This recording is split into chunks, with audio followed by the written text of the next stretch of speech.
إن الحمد لله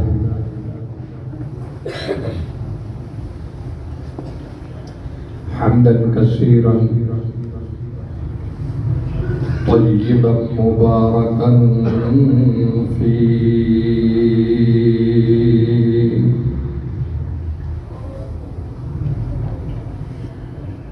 أشهد أن لا إله إلا الله وحده لا شريك له وأشهد أن محمدا عبده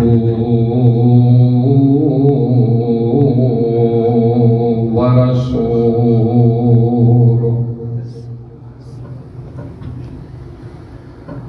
اللهم صل على محمد وعلى آل محمد كما صليت على إبراهيم وعلى آل إبراهيم إنك حميد مجيد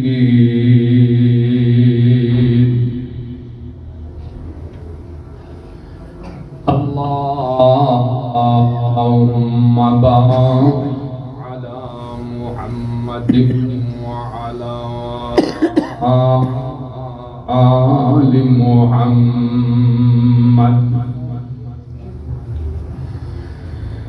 كما باركت على إبراهيم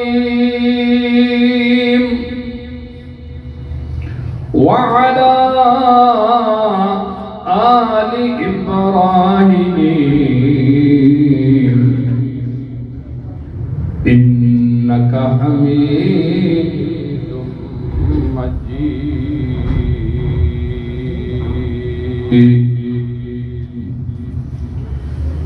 سبحانك لا علم لنا إلا ما علمتنا إنك أنت العليم الحكيم سبحانك لا علم لنا إلا ما علمتنا إنك أنت العليم الحكيم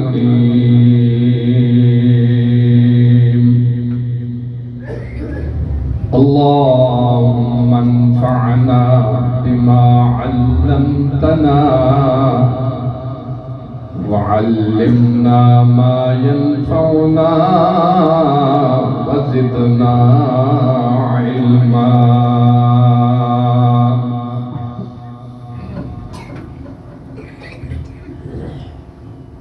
ہر قسم کی حمد و ثنا کبریائی بڑائی عظمت شان رفعت اور بلندی اللہ ارحم الراحمین احکم الحاکمین ذو الجلال والاکرام وحدہ لا شریک لہ کی ذات کے لیے خاص ام المومنین سیدہ عائشہ صدیقہ رضی اللہ تعالی عنہ کہتی ہے ایک عورت گھر کے کمرے میں آپ صلی اللہ علیہ وسلم سے اپنی شوہر کی شکایت کرائے اور میں پاس بیٹھا قریب میں نہیں سن سکی کہ اس نے کیا کہا لیکن اللہ رب العالمین نے عرش کے اوپر اس عورت کی بات بھی سن یہ ہے اللہ رب العالمین کی ذات جو بے پناہ تعریفات کے لائق ہے اور ایسی ذات ہے کہ آسمانوں اور زمین میں اس کے علاوہ کوئی معبود نہیں لا الہ الا اللہ وحدہ لا شریک لہ لہ الملک ولہ الحمد وهو علی کل شیء قدیر اسی رب العالمین کی بارگاہ ذوالجلال میں یہ دعا ہے کہ وہ ہم سب کی طرف سے اپنے اور ہمارے پیارے محبوب پیغمبر حضرت محمد رسول اللہ صلی اللہ تعالی علیہ وآلہ وصحبہ وسلم کی ذات گرامی پر اپنی چاہت، اپنی پسند، رضا اور خوشنودی کے مطابق درود و سلام نازل فرمائے۔ اللہ سبحانہ و تعالی کی بے پناہ حمد و ثنا کما یلیق بشأنہ، رسول اللہ صلی اللہ تعالی علیہ وسلم پر بے حد و بے حساب انگنت لا تعداد درود و سلام کے بعد امام ابو داؤد رحمۃ اللہ علیہ اپنی حدیث کی انتہائی معتبر کتاب سنن ابی داؤد میں حضرت ابی بن کعب رضی اللہ تعالی عنہ سے حدیث نقل کی۔ راوی کا کیا نام ہے؟ سارے بولیں کیا نام لیا ہے؟ پھر بولیں کیا نام لیا ہے؟ ابی بن کعب، ابو المنذر ان کی کنیت۔ ابی بن کعب یہ آپ نے یاد رکھا ہے، ایک موڑ پہ اس کی ضرورت پڑے گی کہ حدیث جو ہم نے آغاز میں پڑھی ہے اس حدیث کے راوی کون؟ تو راوی ہیں جلیل القدر صحابی ابو المنذر ابی بن کعب رضی اللہ تعالی عنہ۔ آپ کہتے ہیں صلی بنا رسول اللہ صلی اللہ علیہ وسلم یوماً الصبح، ایک روز کی بات ہے، فجر کی نماز تو روز ہوتی ہے لیکن ایک روز ایسی کہ آپ نے ہم سب کو نماز پڑھا اور نماز پڑھانے کے بعد آپ نے صحابہ کرام سے بات کی اور وہ بات یہ ہے اشاہد فلان، فلاں آدمی نماز فجر میں آیا ہے، حاضر ہے وہ نماز فجر میں؟ رسول اللہ صلی اللہ علیہ وسلم کو جواب ملا لا، جس شخص کا آپ نے پوچھا ہے وہ مسجد میں موجود ہے، وہ تو نماز پڑھنے کے لیے نہیں آیا۔ آپ نے پھر ایک اور آدمی کے بارے میں پوچھا اشاہد فلان، اچھا وہ آدمی آیا ہے نماز فجر میں؟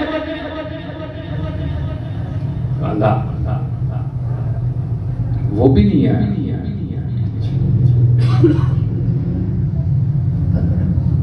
پھر آپ نے تیسری دفعہ پوچھا اشاہد فلان، وہ فلانا آدمی مسجد میں حاضر ہے، اس نے نماز فجر ہمارے ساتھ پڑھی ہے، موجود ہے وہ یہاں پہ؟ صحابہ کرام نے کہا لا، وہ بھی تین بندوں کا اور تینوں کا جواب ملا کہ وہ آپ صلی اللہ علیہ وسلم نے اس موقع پر جو ارشاد فرمایا وہ یہ ہے، آپ نے فرمایا ان ہاتین الصلاتین اسکل الصلوات علی المنافقین، یہ جو دو نمازیں ہیں، اور صحیح ابن خزیمہ کی حدیث کے مطابق آپ نے باقاعدہ ان دو نمازوں کا نام بھی لیا ہے، فرمایا کہ یہ نماز عشاء اور نماز فجر، اسکل الصلوات علی المنافقین، منافقوں پر سب سے زیادہ یہ بھاری وَلَوْ تَعْلَمُونَ مَا فِيهِمَا، اگر ان کو پتہ چل جائے اس اجر اور ثواب کا کہ ان دو نمازوں کو پڑھنے کا کتنا بڑا اجر ہے، لَأَتَيْتُمُوهُمَا وَلَوْ حَرْوًا عَلَى الرُّكَبِ. وہ لوگ اپنے گھٹنوں کے بل گھٹنوں کو گھسیٹتے ہوئے مسجد میں آئیں اور ان دونوں نمازوں کو باجماعت جمع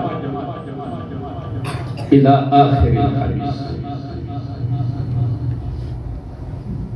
معزز سامعین الکرام، یہ حدیث سنن ابی داؤد اور حدیث کا نمبر ہے 554. انہی لفظوں کے ساتھ یہ حدیث سنن نسائی میں ہے اور حدیث کا نمبر ہے 844.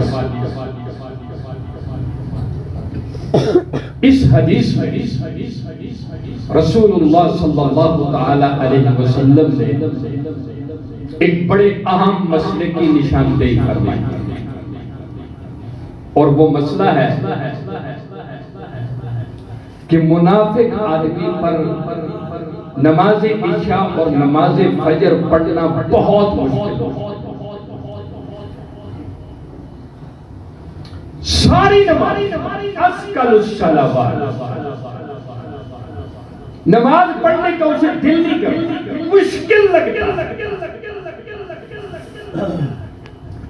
یہ کس کی علامت ہے؟ منافق. آج ہم سب نے اپنا اپنا جائزہ لینا، دائیں بائیں نہیں دیکھنا. جس نے زیادہ دیکھنا ہے تو وہ ادھر سے نہیں دیکھے، ادھر سے اپنے گریبان میں دیکھیں سب. یہ علامت اور نشانی رسول اللہ صلی اللہ علیہ وسلم نے بتائی ہے کہ نماز میں سستی کرتا ہے، کوتاہی کرتا ہے، اور خاص طور پر نماز فجر اور نماز عشاء میں بہت کوتاہی. اور اگر پتہ چل جائے ان کو کہ اجر کتنا ہے، تو حدیث کا مطلب یہ ہے کہ وہ گھٹنوں کے بعد حبن کا لفظ استعمال ہوا ہے، اور محدثین نے اس کے دو معنی بیان کیے. ایک یہ کہ یہ پیٹھ کے بعد اس طرح بندہ لیٹے اور پیٹھ کو گھسیٹے اور مسجد کی طرف آئے، لوگوں کو پتہ چل جائے فجر اور عشاء میں اجر کتنا ہے. پاؤں کام نہیں کرتے تو وہ کمر کے بل گھسٹ کے مسجد میں آئے اور عشاء اور فجر پڑھے. اور ایک معنی یہ کیا ہے کہ جس طرح چھوٹے بچے ہوتے ہیں نا، چھوٹے بچے جب وہ چلنا شروع کرتے تو وہ پہلے گھسیٹیاں کرتے ہیں. آپ یہ گھسیٹی کہتے ہیں، وہ کرتے ہیں اس طرح چل کے. اگر کوئی پاؤں پہ کھڑا ہو کے نہیں آ سکتا تو وہ بچوں کی طرح گھسیٹیاں کر کے جو ہے وہ عشاء بھی پڑھے اور فجر بھی پڑھے، اس لیے انہیں پتہ ہے کہ اجر بڑا اللہ نے رکھا ہے. اتنی مشکل میں بھی مسجد میں آئے اور عشاء اور فجر ادا کرے. اور ماشاء اللہ لا قوت الا باللہ، جن کی ٹانگیں کام کرتی ہیں، چل سکتے ہیں، بازار جا سکتے ہیں، دفتر جا سکتے ہیں، کام کے لیے جا سکتے ہیں، تو نماز فجر کی ادائیگی اور عشاء کے لیے کیوں نہیں آ سکتے؟ ان کو کیسے اجازت مل سکتی ہے کہ وہ جدھر مرضی پڑھ لیں؟ اتنا ضروری ہے ان دو نمازوں کے اندر بالخصوص اور پانچوں نمازوں کے اندر بالعموم نماز کے اندر شرکت کرنا. اور اگر شرکت کرنا مشکل لگتا ہے، نماز پڑھنی مشکل لگتی ہے، تکلیف ہوتی ہے، ٹائم نکالنا بہت مشکل لگتا ہے، محمد رسول اللہ صلی اللہ علیہ وسلم نے اسے منافق کی علامت قرار دیا ہے. اور قرآن نے بھی یہی کہا، جو آپ نے کہا قرآن نے بھی کہا. آپ کی بات بالکل قرآن کے مطابق ہے. حدیث قرآن کی تصدیق کرتی ہے اور قرآن حدیث کی تصدیق کرتا ہے. فرمایا ان المنافقین یخادعون اللہ وهو خادعهم وَإِذَا قَامُوا إِلَى الصَّلَاةِ قَامُوا كُسَالَىٰ يُرَاءُونَ النَّاسَ وَلَا يَذْكُرُونَ اللَّهَ إِلَّا قَلِيلًا.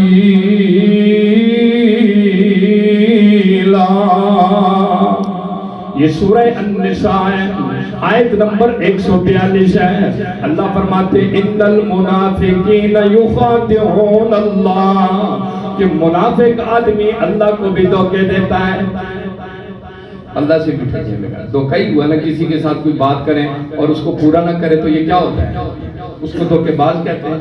کتنے لوگ ہیں پھنستے ہیں تو کہتے ہیں جی اب ٹھیک ہو جائیں تو اب 5 وقت ہی پڑھیں گے, جب ٹھیک ہوتے ہیں تو پھر نہیں پڑھتے, یہ کام ہو جائے تو پھر تو عبادت ہی کرنی ہے, اس مشکل اس پریشانی سے نکل جائے پھر تو نماز ہی پڑھنی ہے, اور کون سا کام ہے. لیکن جب مشکل اور تکلیف سے نکلتے ہیں تو وہ کیے ہوا وعدہ بھول جاتے ہیں. ان المنافقین یخادعون اللہ وهو خادعهم وَإِذَا قَامُوا إِلَى الصَّلَاةِ قَامُوا كُسَالَىٰ. جب منافق آدمی نماز کے لیے کھڑا ہوتا ہے, نماز پڑھنے کے لیے چلتا ہے, نماز پڑھنے کا ارادہ کرتا ہے, کسالہ بڑا سست ہوتا ہے. کسالہ جو ہے نا, اس کا مطلب ہے کہ بندے کو کوئی کام کرنے کا جی نہیں چاہتا, رغبت نہیں ہے, شوق نہیں ہے, ذوق نہیں ہے. ایک آدمی وہ ہے جو نماز پڑھنے کے لیے آتا ہے, شوق ہے, ذوق ہے, جذبہ ہے. اور ایک آدمی وہ ہے جو نماز کے لیے آتا ہے لیکن دل میں کوئی رغبت, کوئی شوق, کوئی ذوق, کوئی دلچسپی نہیں ہے, بس پڑھ رہا ہے. کوئی ابا جی کے ڈر سے نکل رہا ہے, کوئی اس ڈر سے آتا ہے کہ استاد سے پوچھ لینا ہے, کوئی اس ڈر سے نماز پڑھتا ہے کہ مسجد میں حاضری ہوتی ہے, استاد سے پوچھنا ہے, مدرسے کی طرف سے پابندی ہے, لیکن دل کی چاہت نہیں ہے کہ میں چاہت سے اللہ کا حکم سمجھ کے نماز پڑھوں. بس آ رہا ہے کسی نہ کسی دباؤ کی وجہ سے, کسی نہ کسی پریشر کی وجہ سے, یا کسی نہ کسی وجہ سے, اس لیے نہیں آ رہا کہ اللہ کا حکم ہے, بس کوئی اور سبب ہے. دلی کے ساتھ آتا ہے, کوئی رغبت, شوق اور ذوق نہیں ہے, آ کے نماز پڑھتا ہے. گویا کہ جس آدمی کا دل نماز پہ نہیں لگتا, نماز کے اندر شوق نہیں ہے, نماز کی ادائیگی کا ذوق نہیں ہے, دلچسپی نہیں ہے, رغبت نہیں ہے, جی نہیں چاہتا ہے, اور باجماعت پڑھنے کے لیے کوشش نہیں کرتا ہے, ٹائم نہیں نکالتا ہے. اللہ کے رسول نے بھی منافق کہا ہے, اور قرآن نے بھی کیا کہا ہے,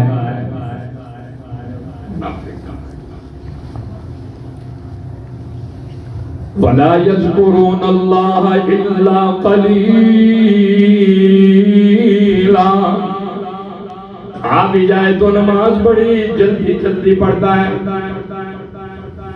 مسئلہ بھی پوچھ لیتا ہوگا جی 3 دفعہ پڑھنے سے سبحان ربی العظیم پڑھنے سے ہو جاتا ہے, لیکن جو شوق سے پڑھتا ہے اس کا تو جی میں نہیں جو ہے وہ برتا, وہ تو کہتا ہے پڑھتا ہے سبحان ربی العظیم, سبحان ربی العظیم. اس کی نماز میں اطمینان, سکون, رغبت ہوتی ہے, جی بھر کے اللہ کی حمد اور تسبیحات کہتا ہے, رکوع میں بھی کہتا ہے اور سجدے میں بھی کہتا ہے. اور یہ جلدی جلدی جلدی جلدی فوراً نماز پڑھتا ہے.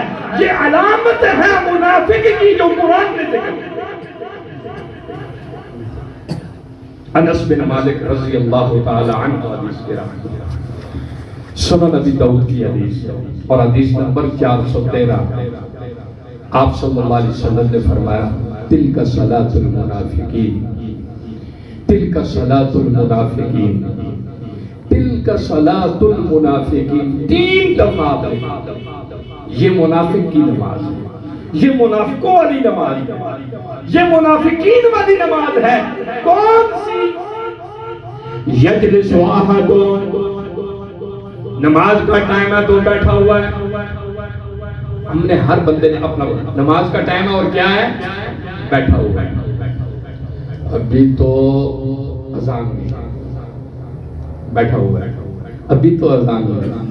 اچھا تھوڑی دیر بعد پھر ٹائم دیکھتا ہے, ابھی تو جماعت کو 10 منٹ باقی ہے, بیٹھا ہوا ہے. اذان ہو گئی ہے اور نماز کا بھی پتہ ہے, وقت بھی ہو گیا, ابھی تو 10 منٹ باقی ہیں جماعت. تو جا کے 2 سنتے ہی پڑھنی, اور سنتے نہ بھی پڑھے تو کوئی بات نہیں. ایسے بھی مسلمان ہوتے ہیں, کہتے سنتے نہ بھی پڑھے تو کوئی بات نہیں, فرض پڑھ لیں, جماعت پہ پہنچ جائیں گے. پھر کہتے جی ابھی تو 5 منٹ رہتے ہیں, ابھی تو 5 منٹ باقی ہیں, 5 منٹ رہتے ہیں. بیٹھا ہوا یجلس احدہم, بیٹھا ہوا بیٹھا ہوا. اب جب 5 منٹ رہے اس کے بعد دوبارہ دیتا ہے, جماعت بھی ہو گئی. اب پھر ہم ایک اور طرف سے آتا ہے, چلو جی اگلی نماز کے ساتھ اس کو جمع کر دیں گے. یہ بھی تو سنت, یہ والی سنت کہیں بھی نہیں. جان بوجھ کے ایک نماز چھوڑیں اور اگلی کہیں گے اس کو اگلی کے ساتھ جمع کر لیں گے, ایسی بھی سنت ہے, ایسی سنت نہیں ہے. ایسی حدیث نہیں ہے کہ جان بوجھ کے بندہ بیٹھا رہے اور کہ آپ اگلی نماز کے ساتھ جمع کریں گے، تو یہ ایسا کوئی مسئلہ نہیں ہے۔ فرمایا تلک صلاۃ المنافقین، یہ منافقوں والی نماز ہے، بیٹھا ہوا وقت ضائع کر رہا ہے، اور جب بالکل سورج جب وہ زرد ہونا شروع ہو جاتا ہے، عصر کی مثال ہے، سورج زرد ہونا شروع ہو جاتا ہے، اب جلدی جلدی آتا ہے، فوراً وضو کرتا ہے اور نماز پڑھتا ہے، اور فرمایا فقام اربعا، 4 رکعتیں پڑھتا ہے اور بہت جلدی نماز پڑھتا ہے۔ یہ کس کی نماز ہے؟ منافق آدمی کی نماز ہے۔ اس سے پتہ یہ چلتا ہے میرے بھائیوں، دوستوں اور بزرگوں کہ ہمیں نماز وہ پڑھنی ہے جو اہل ایمان کی نماز ہے، ہمیں نماز وہ پڑھنی ہے جو اہل اسلام والی نماز ہے، ہم نے نماز وہ پڑھنی ہے جو اللہ نے حکم دیا ہے اور رسول اللہ صلی اللہ علیہ وسلم نے حکم دیا ہے۔ ان المنافقین یخادعون اللہ وہو خادعهم واذا قاموا الى الصلاة قاموا کسالى یراؤون الناس ولا يذكرون الله الا قليلا۔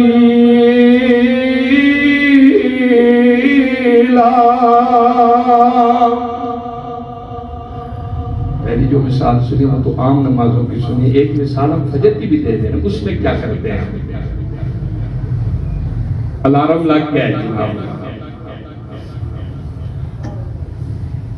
اب یہ اذان ہوئی ہے، 5 منٹ اور سوتے ہیں، ایسے ہی ہے، 5 منٹ اور سوتے ہیں، 5 منٹ بعد پھر جاگتے ہیں، کہتے ہیں جی ابھی تو ماشاءاللہ جماعت کے اندر 15 منٹ باقی ہیں، 5 منٹ سوئیں گے، پھر اٹھیں گے، 5 منٹ میں وضو کریں گے اور 5 منٹ میں سنتے پڑھ کے ہم نماز کے ساتھ شامل ہو جائیں گے، 5 منٹ اور لیٹ سکتے ہیں، لیٹا اور سویا، جاگ کے بھی نماز ضائع کر۔ اور ایک اور بات جو قابل اصلاح ہے، جو درست کرنے کی ضرورت ہے، وہ یہ ہے، آپ فجر کی نماز کے لیے کیوں نہیں آتے؟ کتے ہوتے ہیں جی صبح صبح، ہماری طرف تو ہوتے ہیں کتے، شاید آپ کے حضروں میں کتے نہ ہوتے ہیں۔ آپ فجر کی نماز میں کیوں نہیں آتے؟ کہتے ہیں جی صبح سویرے کتے ہوتے ہیں۔ اچھا تو پھر کیا ہوتا ہے؟ کہتے ہیں دیکھیں نا جی کتا کھا جاتا ہے نا، تو پھر ہم تو شرعی عذر ہے تو ہم گھر میں پڑھ لیتے ہیں۔ صبح دودھ لینے جائے تو کتا راستہ نہیں روکتا،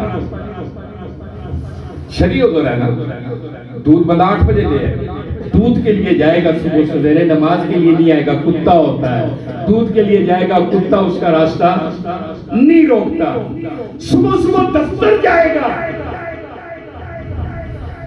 اس کا کتا راستہ نہیں روکتا، شیر بھی نہیں روکتا اللہ کے فضل سے، شیر بھی آ جائے تو یہ شیر سے بھی بڑا ہوتا ہے، اس کا نہ شیر راستہ روکتا ہے نہ کتا راستہ روکتا ہے، لیکن فجر کی نماز باجماعت پڑھنے کے لیے اس کے پاس یہ پکا بہانہ ہے، کتے ہوتے ہیں اس لیے ہم مسجد میں نماز نہیں پڑھتے۔ آپ فجر میں کیوں نہیں آتے؟ سردی ہوتی ہے، سردی ہوتی ہے تو پھر کیا ہوتا ہے؟ پانی ٹھنڈا ہوتا ہے، تو ٹھنڈے پانی سے وضو کرنا کیا ہوتا ہے؟ مشکل۔ وضو شیطان نے بتایا کہ ٹھنڈا پانی ہے، مشکل۔ اور آپ کی مسجد کے والے تو وہ ویسے بھی گیزر انہوں نے خراب کیا، اس کو تو ٹھیک ہی نہیں کرتے، ٹھنڈا پانی ہوگا اور صبح سردی میں تم جاؤ گے کتے بھی ہیں اور ٹھنڈا پانی۔ اب میں فجر میں نہیں جاتا، پانی ٹھنڈا ہے۔ یہی شیر جب دفتر جاتا ہے تو صبح ٹھنڈے پانی کے ساتھ نہا کے جاتا ہے، سردی اسے، اور ماشاءاللہ بڑے فخر سے کہتا ہے کہ بارش میں بھی میں نہا لیتا ہوں، بارش لگی ہو تو الحمدللہ میری 22 سال سے روٹین ہے، 10 سال سے دفتر آ رہا ہوں، سردی ہو یا گرمی ہو، بارش ہو یا دھوپ ہو، اللہ کے فضل سے ٹھنڈے پانی کے ساتھ نہاتا ہوں۔ میں کوئی ویسا آدمی نہیں ہوں، لیکن اسی ٹھنڈے پانی کے ساتھ غسل کر کے دفتر جانے والے، کام پہ جانے والے کو کہیں فجر کی نماز کو وضو کرنا ہے اور ٹھنڈے پانی سے کرنا ہے، کہتا نہیں آتا، مسجد میں پانی ٹھنڈا ہوتا ہے۔ پھر اس کا مطلب یہ ہے نا کہ ہم غلط جا رہے ہیں، اس کا مطلب یہ ہے کہ ہمیں اصلاح کرنی ہے، اور قرآن نے بڑے سخت لفظ استعمال کیے ہیں، فرمایا ان المنافقین یخادعون اللہ وهو خادعهم واذا قاموا الى الصلاة قاموا كسالى يراءون الناس ولا يذكرون الله الا قليلا۔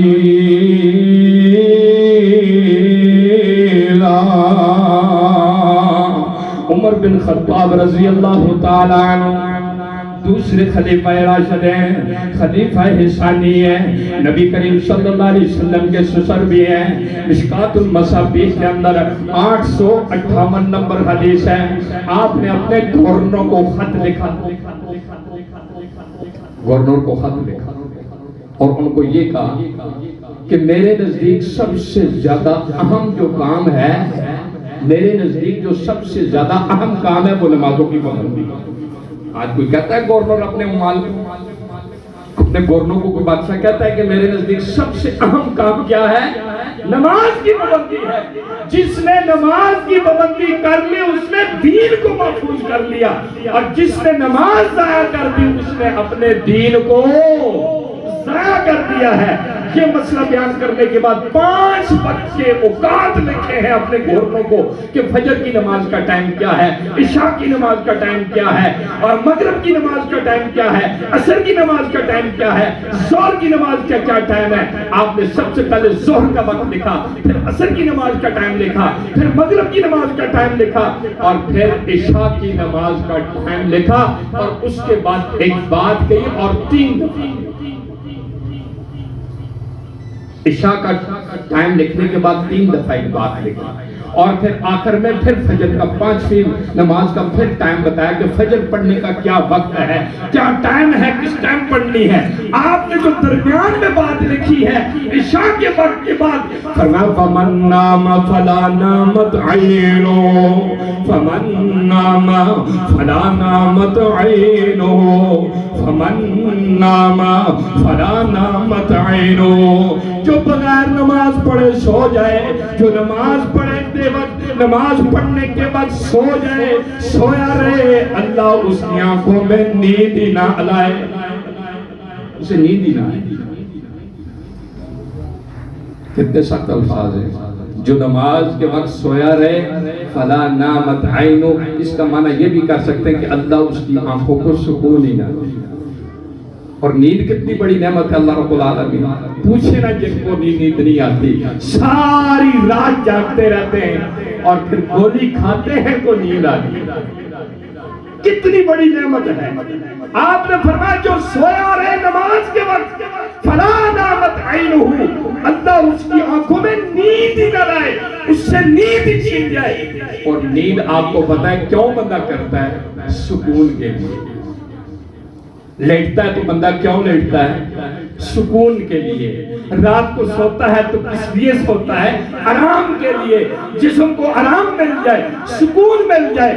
دوسرے لفظوں میں یہ بات کر دی کہ جو نماز کے وقت سویا رہے اللہ اسے سکون ہی عطا کرے۔ اور انہی کے بیٹے ہیں عبداللہ ابن عمر رضی اللہ عنہ، اور یہ صحیح ابن خزیمہ کی روایت اور نمبر ہے 1485۔ کہتے ہیں کنا اذا فقدنا الانسان فی صلاة العشاء الاخرہ والصبح، ہم جب رات عشاء کی نماز میں اور نماز فجر میں جس آدمی کو غائب دے، پکا غائب ہے، نہ عشاء میں حاضری ہے نہ فجر میں اس کی حاضری ہے، باقی ہر کام میں ہر جگہ پہ موجود ہوتا ہے، لیکن وہ نماز عشاء اور نماز فجر میں مسجد کے اندر موجود نہ ہو، اسعنا بہ الظن، تو ہم اس کے بارے میں بدگمانی کرتے تھے کہ یہ اس لیے نہیں آتا کہ یہ منافق ہو، یہ عشاء اس لیے نہیں پڑھتا یہ کیا ہو گیا ہے، منافق ہو گیا ہے. فجر اس لیے نہیں پڑھتا ہے کہ اس کے اندر منافقت ہے, اسی لیے قرآن نے بھی تنبیہ کر دی, ان المنافقین یخادعون اللہ وہو خادعون واذا قاموا الى الصلاة قاموا کسالی یراؤون الناس ولا یذکرون اللہ الا قلیلا.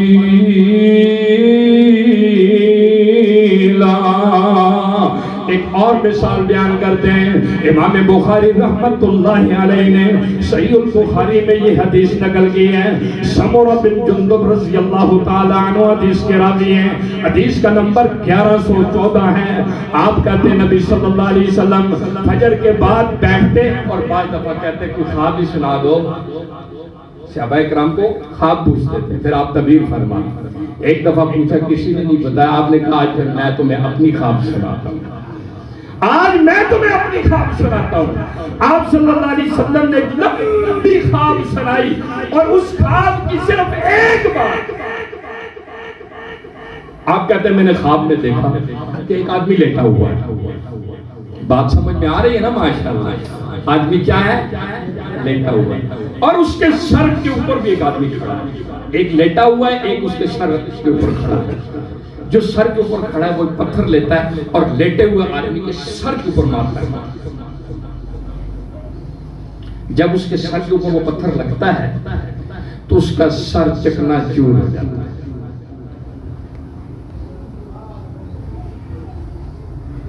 اور پتھر دور جا کے گر جاتا ہے. حدیث کے وہ بندہ جو ہے اس پتھر کو اٹھانے کے لیے دوبارہ جاتا ہے, اسے اٹھا کے لاتا ہے.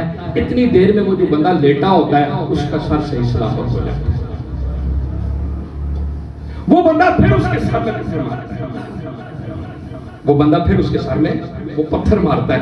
پھر اس کا سر ٹوٹ پھوٹ جاتا ہے, چکنا چور ہو جاتا ہے. پتھر دور جا کے گرتا ہے.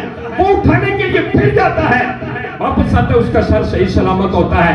یہ عمل اس کے ساتھ جاری ہے.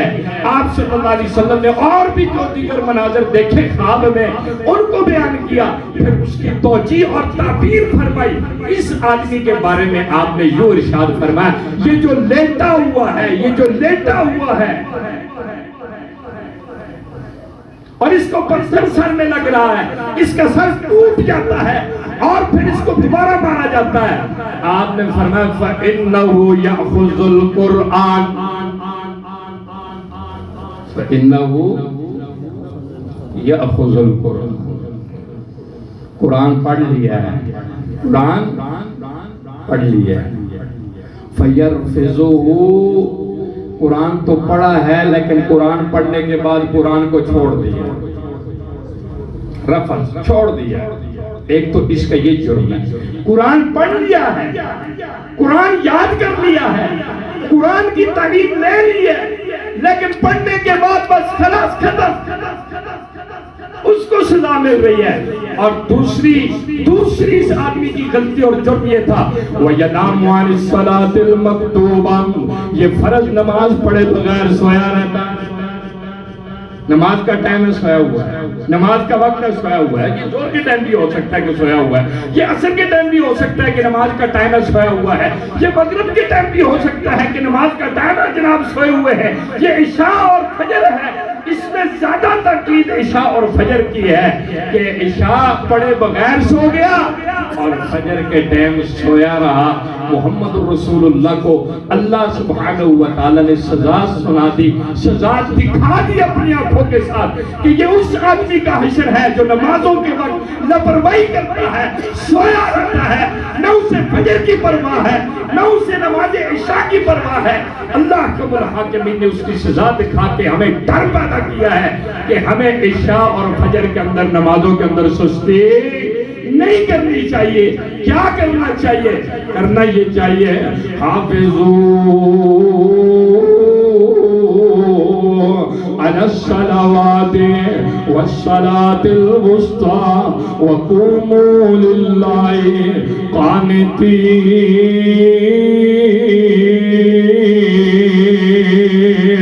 فرمایا نماز پنج گانے فنا کی حفاظت کرو اور خاص طور پر درمیانی نماز کی حفاظت کرو.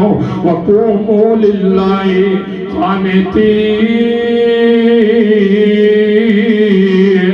اللہ رب العالمین کے سامنے بڑا باادب ہو کر اور عاجز ہو کر عاجزی اور انکساری کے ساتھ رب العالمین کے سامنے کھڑا ہونا ہے.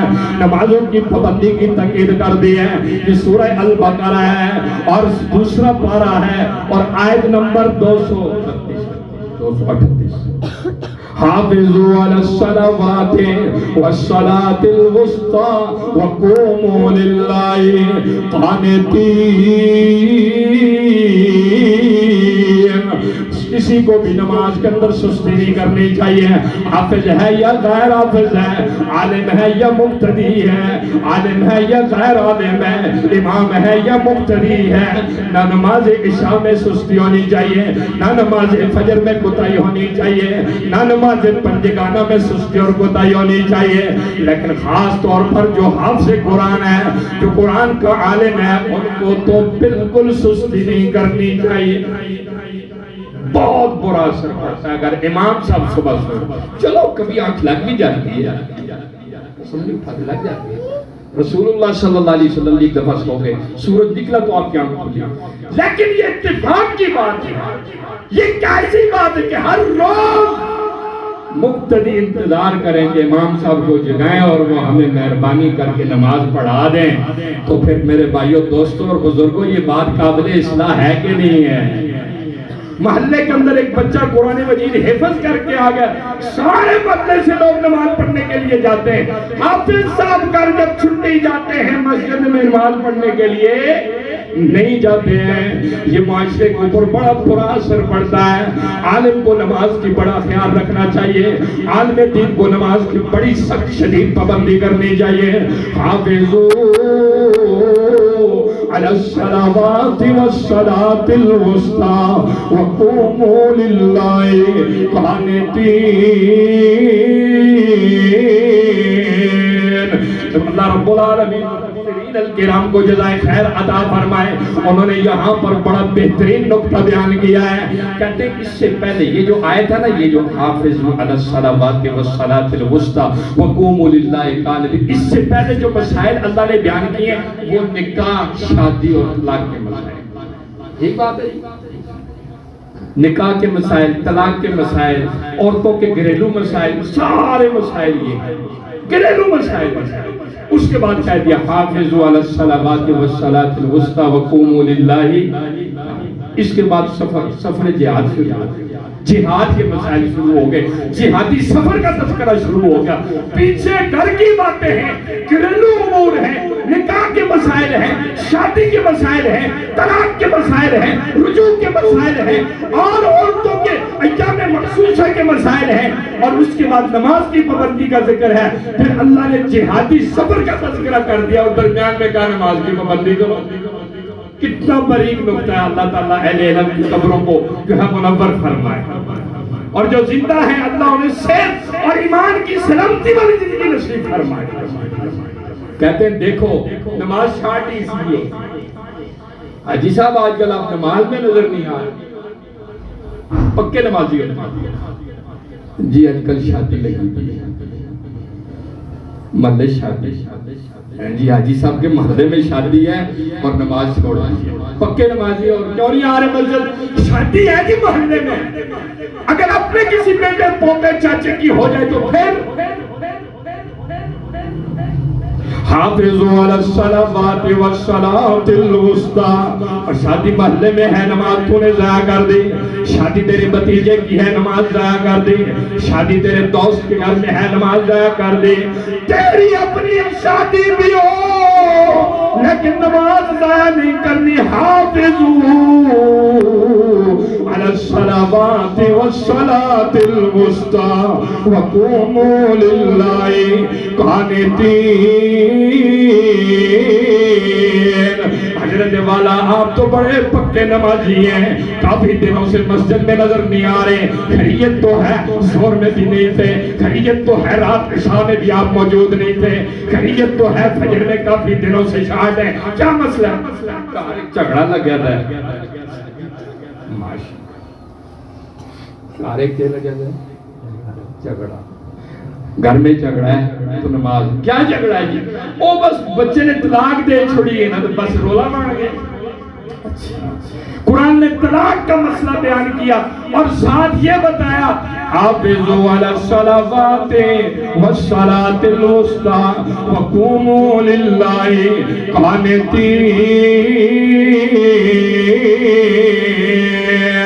کروں میں طلاقیں بھی ہوتی رہتی ہیں لڑائیاں جھگڑے بھی ہوتے رہتے ہیں لیکن نماز بولے نا آپ کو بات اچھی نہیں لگ رہی میرے گھر میں نماز ضائع گھروں میں سے شادیاں بھی ہوتی ہیں یہ تو دنیا کا سلسلہ ہے پیدائش بھی ہوتی ہے یہ تو دنیا کا سلسلہ ہے جھگڑے بھی گھروں میں ہو جاتے ہیں اللہ محفوظ فرمائے یہ بھی دنیا کا ایک نظام ہے سب کچھ ہوتا رہے گا نماز کیوں چھوڑ دے ہو طلاق کا معاملہ ہو نماز نہیں چھوڑنی شادی بیاہ آ گیا نماز نہیں چھوڑنی کاروبار آ گیا نماز نہیں چھوڑنی دکان کھلی ہے نماز نہیں چھوڑنی کیا کرنا ہے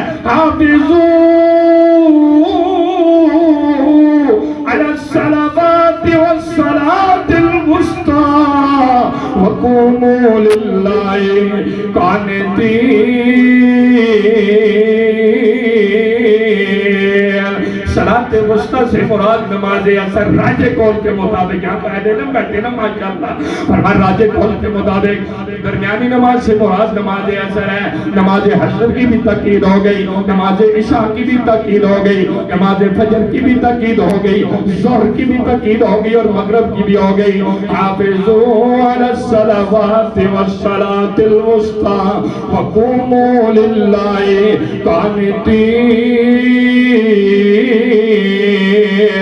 سفر تو بڑے بڑے ہوتے ہیں کوئی کاروبار کا سفر کرتا ہے کوئی شادی بیاہ میں جانے کے لیے شرکت کرتا ہے کوئی دنیا کا سفر کرتا ہے کوئی علم کے لیے سفر کرتا ہے کوئی کون سا سفر کرتا ہے لیکن سفروں میں سب سے عالی شان سفر جو ہے جہادی سفر ہے اس لیے کہ اس سفر کے اندر مشکلات بہت زیادہ ہوتی ہیں جان کا بھی خطرہ ہوتا ہے سفر کی مثال وہ دی جو سب سے مشکل ہے بتایا سفر کوئی بھی ہو سفر کوئی بھی ہو جدھر بھی جاؤ سفر میں بھی نماز پڑھنی بولنی سفر میں بھی نماز کی پابندی کرنی ہے جہاد کا موقع بتایا جہادی سفر ہے خطرہ ہے کوئی حملہ کر سکتا ہے جان چلی جائے گی لیکن نماز کی پابندی تم نے میدان جہاد کے اندر بھی کرنی ہے اور میرے بھائیوں اگر اس سفر کے اندر جہاں جان کو بھی خطرہ ہے اس سفر کے اندر بھی نماز کی پابندی کا حکم اللہ نے دیا ہے تو یہ جو سفر امن میں ہے سلامتی میں ہے خوشی کے سفر ہے کاروبار کے سفر ہے بزنس کے سفر ہے مرضی کے سفر ہے علم کے سفر ہے اس میں پھر نماز کے اندر کوتاہی نہیں کرنی چاہیے حافظوا علی الصلوات والصلاة الوسطى وقوموا للہ قانتین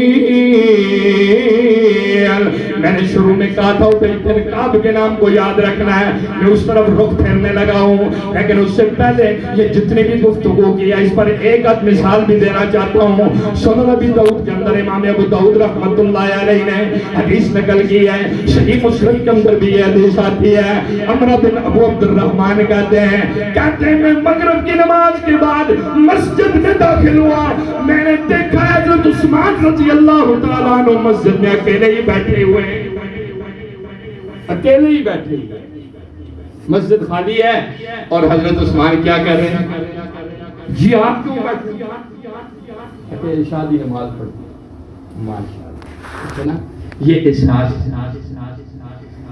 یہ فکر ہے ضروری نہیں ہے کہ عشاء کی پڑھنے کے لیے آپ مغرب کے بعد بیٹھ جائیں لیکن دلچسپی دیکھیں نا منافق دلچسپی نہیں رکھتا مشکل ہے جانا مشکل ہے سردی ہے پانی ٹھنڈا ہے نیند آئی ہے تھکا ہوا ہوں کل سے شروع کروں گا پرسوں سے شروع کروں گا اس ہفتے میں تو ویسے بھی نماز نہیں پڑھ سکا سے جمعے سے شروع کروں گا لیکن دلچسپی ہے مغرب کے بعد کبھی آپ بھی بیٹھیں اور کبھی بیٹھیں گے آپ کسی ایک دن بیٹھ اور رمضان میں بیٹھ مغرب کی پڑھ کے بیٹھ جائیں کہ آج عشاء پڑھ کے کھانا کسی حدیث پہ تو عمل کرنا چاہیے کریں گے جی سارے کریں گے جو کریں گے مسجد میں ہاتھ اٹھا کر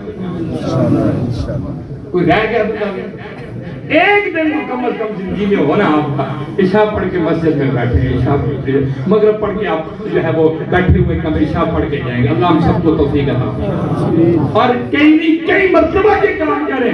کہاں کیوں بیٹھے؟ کہنے لگے عشاء پڑھنے کے لیے آیا ہوں، عشاء کی نماز کی انتظار میں بیٹھا ہوں. اور ساتھ حدیث سنا، حدیث نے ان کو حرکت دی نا. دین بندے کے اندر ایمان کی تازگی بڑھتا ہے اور عمل کی رغبت پیدا کرتا ہے. کہنے لگے رسول اللہ صلی اللہ علیہ وسلم سے میں نے حدیث سنی ہے، من صلی العشاء فی جماعت فکأنما قام نصف اللیل ومن صلی الصبح فی جماعت فکأنما قام اللیل کلہ. فرمایا میں نے رسول اللہ صلی اللہ علیہ وسلم سے حدیث سنی ہے، جو آدمی عشاء کی نماز جماعت کے ساتھ پڑھ لے، عشاء کی نماز با جماعت پڑھ لے، اللہ اسے آدھی رات کے قیام اللیل کا بھی ثواب عطا فرما دیتے ہیں. بڑے 4 فرض ہیں جماعت کے ساتھ اور آدھی رات کے قیام کا ثواب ہے. وَمَنْ صَلَّى الصُّبْحَ فِي جَمَاعَةٍ فَكَأَنَّمَا قَامَ اللَّيْلَ كُلَّهُ. فرمایا کہ جس نے فجر کی بھی با جماعت پڑھ لے، اللہ رب العالمین اس کو ساری رات کا قیام کا ثواب عطا فرما دے. 2 نمازیں با جماعت پڑھ لیں، عشاء پڑھ لی اور فجر پڑھ لی، اور رات کو سویا ہوا ہے اور اللہ نے پوری رات کا قیام دے کیا کرے نا. یہ اجر تھوڑا ہے. آپ سو گئے اور ساری رات کریں، ایسے ساری رات کھڑے ہو کے قیام کر سکتے ہیں؟ عشاء کے بعد کھڑا ہو جاؤ اور صبح تک کھڑا رہے اور روز یہ کام کرے. ہو سکتا ہے یہ روز؟ بہت. لیکن یہ بہت آسان ہے. عشاء بھی با جماعت اور فجر بھی با جماعت اور پورے رات کا قیام، اس کا اجر و ثواب. اس لیے آیا ہوں حافظوا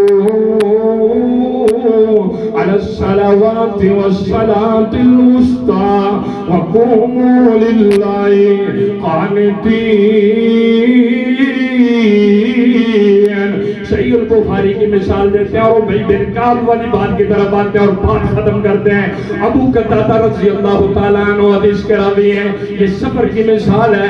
ذرا آپ غور تو فرمائیں، نماز کی جن کو پابندی کا احساس ہوتا ہے، جن کے اندر نماز پڑھنے کا شوق اور لگن اور جذبہ ہوتا ہے، وہ کس طرح نماز کا اہتمام کرتے ہیں. سفر ہو رہا ہے، صحابہ کرام کا قافلہ ہے اور رات کو چل رہے ہیں.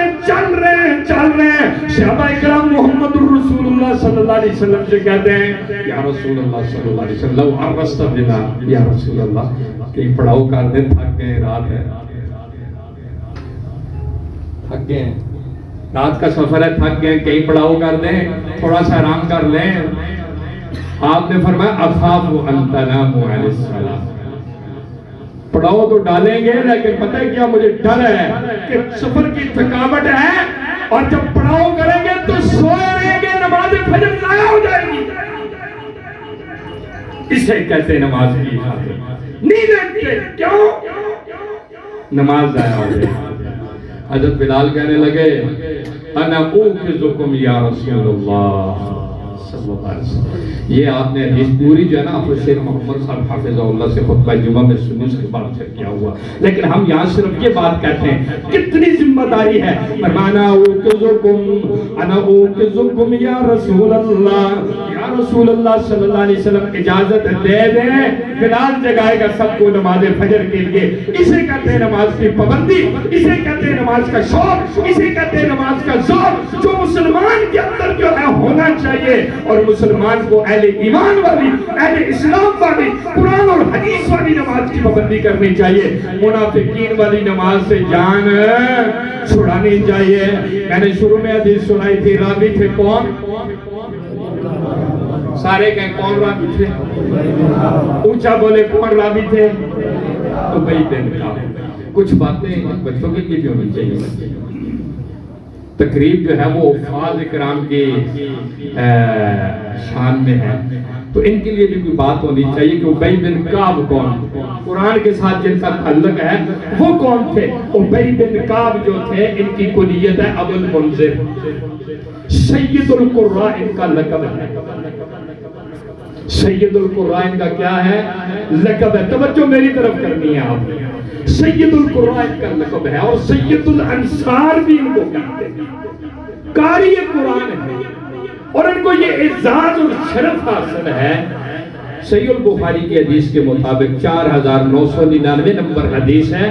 نبی صلی اللہ علیہ وسلم نے چند صحابہ کے نام لیے اور فرمایا خذ القرآن من اربعۃ من عبداللہ ابن مسعود وسالم مولى ابی حذیفہ ومعاذ بن جبل وابی بن کعب رضی اللہ عنہم اجمعین. قرآن کسی نے سیکھنا ہو تو ان چاروں سے سیکھا کرو.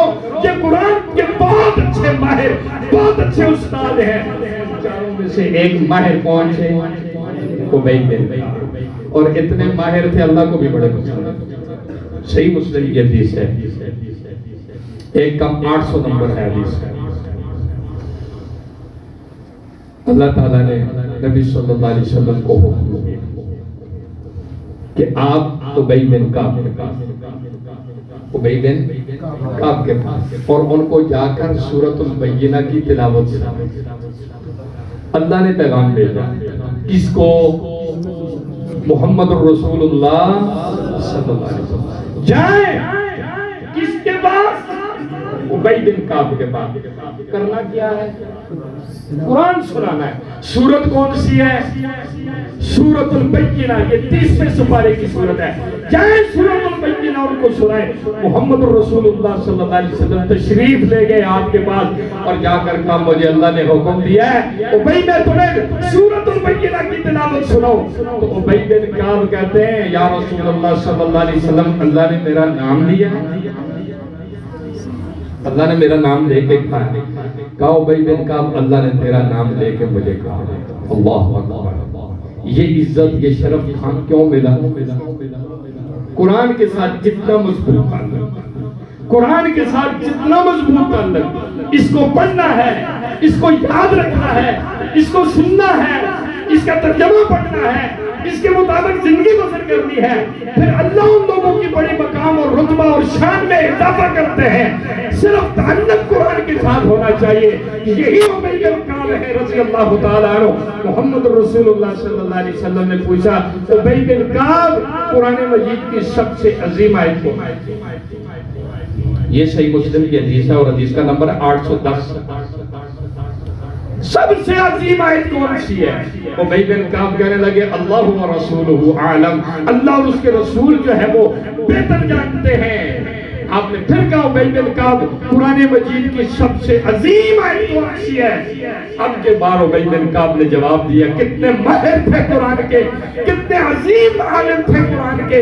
حضرت محمد رسول اللہ صلی اللہ علیہ وسلم کے زمانے میں قرآن کو یہ جمع کرنے والے تھے اور صدیقی دور کے اندر قرآن کو جب اکٹھا کیا گیا تو اس کے اندر یہ ان کی بہت بڑی سرپرستی تھی اور بہت بڑی ان کی ذمہ داری تھی. یہ تھے ابی بن کعب. کہنے لگے آیت الکرسی اللہ لا الہ الا هو الحی القیوم. نبی علیہ السلام نے جب درست جواب سنا، دیکھیں نا اچھا شاگردوں، استاذ کو اس کی تعریف کرنی چاہیے. استاذ کو چاہیے کہ وہ اچھے شاگردوں کی حوصلہ افزائی کرے تاکہ علم کے اندر اور زیادہ اضافہ ہو. آپ صلی اللہ علیہ وسلم نے جب درست جواب سنا، آپ نے فرمایا یعنک العلم ابو منذر. ابو منذر تمہیں یہ علم مبارک ہو. آپ کو بھی مبارک ہو جی، آپ کو بھی یہ علم مبارک ہو. اللہ نے آپ کے سینوں میں قرآن محفوظ کر دیا. کہنا چاہیے نا. لوگ کہتے ہیں مبارکباد بھی دینی چاہیے. آپ نے کہا ہے نا ابو منذر تمہیں یہ علم مبارک ہو. پتہ یہ چلا جو قرآن کا علم حاصل کرے اسے مبارک دینی چاہیے. تمہیں یہ علم مبارک ہو. ہم جامعہ اہل الحدیث کے طلباء کو اس منبر سے یہ بات کہتے ہیں. آج کی اس پروگرام اور اس نشست میں بھی میں بھی یہ کہتا ہوں اور قرآن کے طلباء، قرآن کے الفاظ تمہیں یہ علم مبارک ہو. ان کے استاذوں کو بھی مبارک ہو، ان کے سرپرستوں کو بھی مبارک ہو، ان کے ماں باپ کو بھی مبارک ہو، اور اس جامعہ اہل الحدیث کے منتظمین اساتذہ اور اس کے لیے بات توڑ کرنے والے، اس کے ساتھ تعامل کرنے والوں کو بھی مبارک ہو کہ آپ نے بہت اچھا کام کیا ہے. قرآن کے حافظ تیار کر دیے ہیں، قرآن کے علم کے ساتھ بندوں کو جوڑ دیا ہے. جو انسان قرآن کے ساتھ جڑ جائے، عرش کا رب اس کا عرش پہ بھی نام لیتا ہے، اور محمد الرسول اللہ صلی اللہ علیہ وسلم جو ہے اسے مبارکہ دے رہے ہیں، اور قرآن نے فیصلہ کر کے آخری آیت بیان کر کے بات ختم کرتے ہیں، قُلْ بِفَضْلِ اللَّهِ وَبِرَحْمَتِهِ فَبِذَلِكَ فَلْيَفْرَحُوا هُوَ خَيْرٌ مِّمَّا يَجْمَعُونَ۔ 11واں سپارہ ہے، سورہ یونس ہے، آیت نمبر 58 ہے، قُلْ بِفَضْلِ اللَّهِ وَبِرَحْمَتِهِ فَبِذَلِكَ فَلْيَفْرَحُوا هُوَ خَيْرٌ مِّمَّا يَجْمَعُونَ۔ اس کا سادہ ترجمہ سنتے ہیں، اللہ کے فضل اور اس کی رحمت کے ساتھ تمہیں خوش ہونا چاہیے۔ ویسے علیہ علم نے لکھا ہے کہ فرق سے تو اللہ نے مانا کہ لا تفرح، اور بھی قرآن میں آتے ہیں، لیکن یہاں اللہ کہتے ہیں فَلْيَفْرَحُوا، اس کا مطلب کچھ لوگوں کو اجازت ہے، اہل علم کو کسی بات کی اجازت ہے، ہم تو کسی اہل علم کے لیے اجازت کی بات کریں، آپ نے اس کے مسئلہ سکھا سکتے ایسی کہتے ہیں کہ کوئی بات کی گنجائش علم کے مقام کی وجہ سے اللہ ان کو استثناء دے دے، اللہ ان کو کسی مسئلے میں چھوٹ دے دے، اس پہ عمل کر لے، لوگ نہیں معاف کرتے، کہتے ہیں اپنے سے سیدھا کر کے اندر کو سیدھا اللہ بھی پاک دینا، بات یہ نہیں ہے۔ اب یہاں کیا ہے؟ فرمایا کہ اللہ کے فضل اور اس کی رحمت کے ساتھ تمہیں خوش ہونا چاہیے۔ امام المفسرین امام طبری رحمت اللہ علیہ نے یہاں تفسیر کے اقوال صحیح سند کے ساتھ نقل کیے ہیں، کہتے ہیں کہ اللہ کے فضل سے مراد دین اسلام ہے، اور اللہ کی رحمت سے مراد دین کے قرآن مجید کا علم ہے۔ دین اسلام اللہ کا فضل ہے اس آدمی پہ جس کو اللہ نے مسلمان ہونا نصیب کر دیا اور مسلمان ہے، اور مسلمان ہونے کے بعد اللہ کی بہت بڑی رحمت ہے اس مسلمان پہ کہ جس مسلمان کو اللہ نے قرآن کا علم عطا کر دیا، اس کے سینے میں قرآن محفوظ کر دیا۔ اللہ کہتے ہیں خوشی کرتی ہے، دل خوش ہو تو پھر اس پہ خوش ہونا چاہیے کہ جس کو اللہ نے مسلمان بنا دیا ہے۔ خوش ہونا ہے تو اس بات پہ خوش ہو کہ اللہ نے آپ کو قرآن جیسی عظیم نعمت، اس کا علم تمہارے سینے میں منور کر دیا ہے، سینے میں اس علم کو جو ہے وہ جمع کر دیا ہے، تمہارے سینے کو قرآن کی تعلیم سے روشن کر دیا ہے۔ وَخَيْرٌ مِّمَّا يَجْمَعُونَ۔ دنیا والے سونے جمع کرتے ہیں، اور دنیا والے حافظ صاحب دنیا والے سونے جمع کرتے ہیں، اور دنیا والے چاندی جمع کرتے ہیں، دنیا والے تو پلاٹ روزانہ خریدتے ہیں، دنیا والے تو گاڑیاں خریدتے ہیں، دنیا والے تو بڑی بڑی دکانیں اور بڑے بڑے محل بناتے ہیں، دنیا والوں کے پاس تو بڑی بڑی لگژری گاڑیاں ہیں، دنیا والوں کے پاس بڑے بڑے گھر ہیں اور بڑی بڑی سہولتیں اور بڑی بڑی آسائشیں ہیں، دنیا والے بڑے بڑے کھانے کھاتے ہیں، دنیا والے سب کچھ کرتے ہیں۔ هُوَ خَيْرٌ مِّمَّا يَجْمَعُونَ۔ ساری دنیا جمع ہو جائے، ساری دنیا کے خزانے جمع ہو جائیں، ساری دنیا کی دولت جمع ہو جائے، لیکن اللہ نے جس کو قرآن کا علم دے دیا ہے یہ ساری دنیا سے بہتر ہے۔ ہم تو سب سے نکما کس کو سمجھتے ہیں؟ حافظ صاحب کو، جی جو مدرسے میں پھنس گئے اسے کسی کام کا نہیں سمجھتے۔ اللہ کہتے ہیں ساری دنیا ایک طرف، حافظ صاحب ایک طرف، بس بات اللہ نے کہا ہے، میں تو نہیں کہتا۔ اگر غلط کہہ رہا ہوں تو مجھے کہیں گے آپ غلط کہہ رہے ہیں۔ تو اللہ نے کہا حافظ صاحب آپ کو اللہ نے جو دیا ہے وہ ساری دنیا سے بہتر ہے، جو تم نے سینے میں جمع کر لیا ہے یہ ساری کائنات سے بہتر ہے، سونے چاندی اور دنیا کی بڑی بڑی باتوں سے بہتر ہے۔ اللہ نے تمہیں سب سے بہتر چیز دے دی ہے۔ اللہ احکم الحاکمین سے دعا ہے کہ اللہ ہمیں سمجھنے کی توفیق عطا فرمائے۔ اللہ تعالیٰ ان حفاظ کو بعمل عامل بنائے، اور عبی بن کعب تو تراویحیں بھی پڑھایا کرتا ہے، اور آج کل حافظ جان چھوڑا میں سامان جی میں سماعت کر دوں، سماعت نہیں سنانا ہے، اور مسجد میں جگہ نہیں ملتی اپنے گھر میں سنانا ہے۔ سناؤ گے حافظ صاحب؟ اور گھر میں سناؤ، ابو کو بند کرو، آپ نے سننا اور میں نے سنانا ہے۔ بھائی کو کہے آپ نے سننا اور میں نے گھر میں سنانا ہے، گھر میں سنائے، اپنے گھر کے افراد جمع ہو جائیں۔ ابی بن کعب کو عمر بن خطاب نے امامت تراویح پہ مقرر کیا ہے، اور یہ موطا امام مالک روایت ابن یحییٰ جو ہے، روایت یحییٰ جو ہے اس کے اندر یہ صحیح روایت ہے کہ حضرت عمر نے ابی بن کعب اور تمیم الداری کو کہا لوگوں کو 8 رکھتے اور 3 بہتر 11 رکھتے پڑھا دو۔ آپ نے بھی سنت کے مطابق لوگوں کو 11 رکھتے پڑھا لیے ہیں، اور قرآن کو حافظ جو ہے اسے قرآن جو ہے وہ سنانا چاہیے مصلی پہ۔ اللہ رب العالمین انہیں سنانے کی توفیق عطا فرمائے، اللہ ہمارے دلوں کو قرآن سے منور فرمائے، اللہ ہمیں نماز پڑھنے کا شوق ذوق اور صحیح لگن پیدا فرمائے، اور ہمارے اندر جو کوتاہی اور سستی ہے کہ جو نمازوں میں غفلت اور کوتاہی اور لاپرواہی فجر اور عشاء میں کرتے ہیں، اللہ رب العالمین اس سے ہماری جان چھوڑائے۔ رمضان المبارک کے مہینے کی آمد ہے، آج اس مسجد سے کھائیں تو آج کے پروگرام کا ایک ہی اثر آپ سب پہ ہونا چاہیے کہ انشاءاللہ آئندہ کے بعد نماز میں سستی، ڈھیلے بولتے ہیں، لگتا ہے کہ آپ کو میری باتوں سے اتفاق ہے، آئندہ کے بعد نماز میں سستی، آئندہ کے بعد نماز میں سستی ہوگی۔